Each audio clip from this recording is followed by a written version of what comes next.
Hello everybody and welcome to another episode of the weapons of hot dogs, horseshoes and hand grenades. Today we're taking a look at another pistol. This is the Pocket Hammer 1903. This is more precisely the Colt Pocket Hammer 1903. This, as many of the designs at the time by Colt, in terms of pistols, is a Browning design. So this was designed by John Moses Browning, like the famous 1911. It should be obvious the similarities, like it's got a slide, magazine.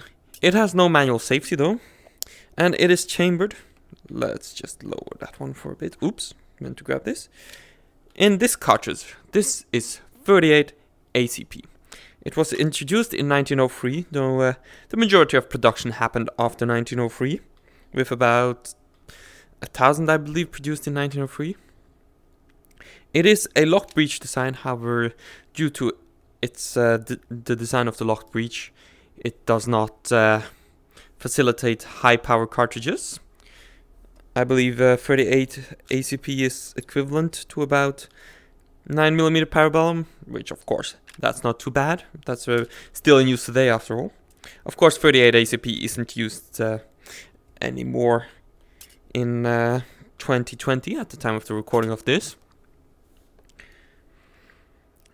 It is a short recoil design, like basically all other Browning designs, Browning pistols, which means that the barrel does move when you shoot.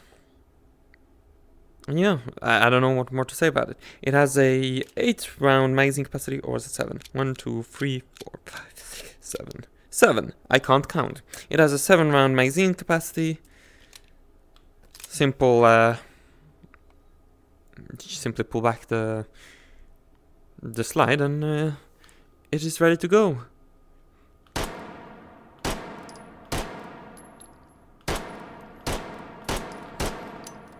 Unlike the later pistols like the 1911, that was terrible shooting on my part, it does not lock open on empty, so when it's empty you gotta pop a magazine in and go again. It has an external hammer, as you can see as well, unlike some designs from Browning. Of course, the 1911, the Browning Heimpower and such do have an external hammer.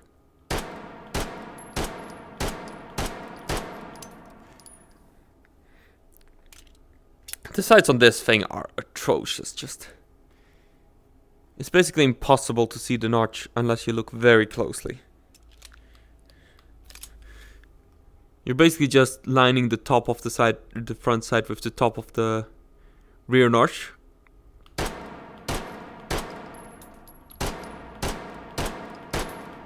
Since there is no rear notch, so good luck. Wait, 20. Something doesn't add up. 20 or 3 times 7 is not 20. It's 21. Oops. Forgot that.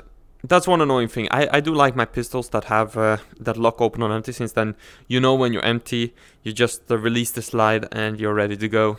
Of course, I could also just do this properly and count how many shots, but not thinking is easier, you know?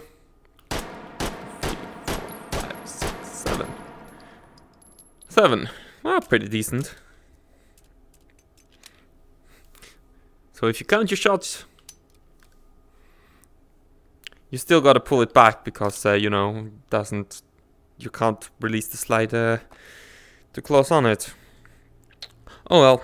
Anyways, this pistol was pretty quickly in the end replaced by, I believe, the Colt 1905, since that had improvements. That was chambered in 45 ACP as well. So realistically, at that point, yeah, this thing was pretty much dead in the water.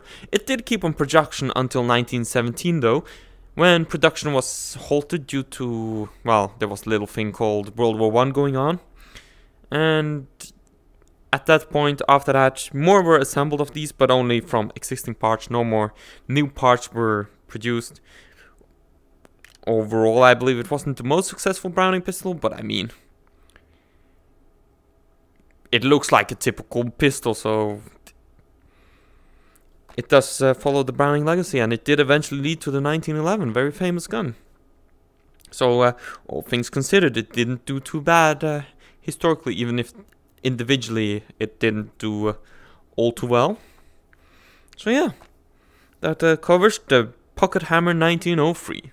I do hope you all enjoyed. Be sure to leave a like, subscribe, and all of that. And I'll catch you guys in the next one. Bye.